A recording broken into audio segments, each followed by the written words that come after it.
Hello guys and welcome back into new brand video.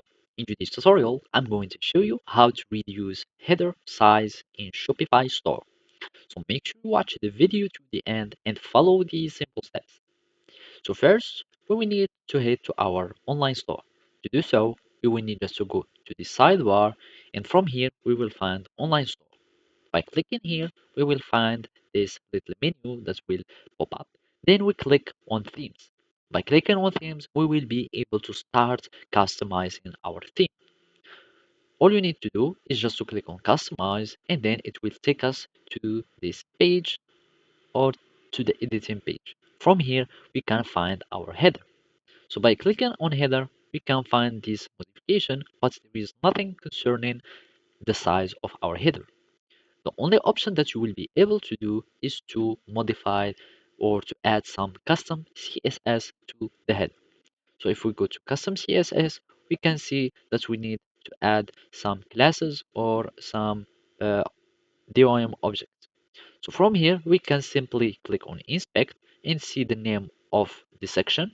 So as you can see, this is our header and we can start adding some specific modification. So for example, we can use header and open brackets. And from here, we can add the height and add some, for example, let's make it 30 pixel.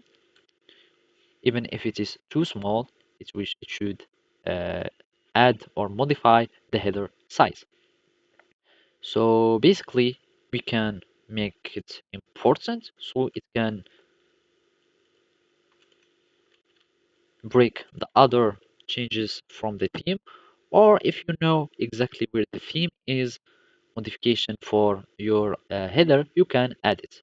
So basically, this is our header. We can add like make it 20 pixel and it will start changes. But it seems that there is some problem.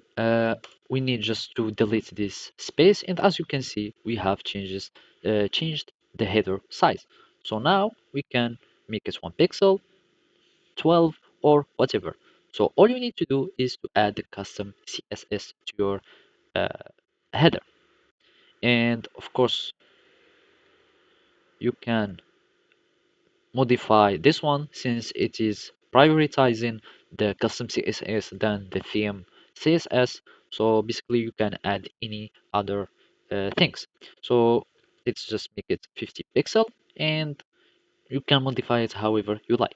So basically this is how you can do it. Thank you for watching and see you next time.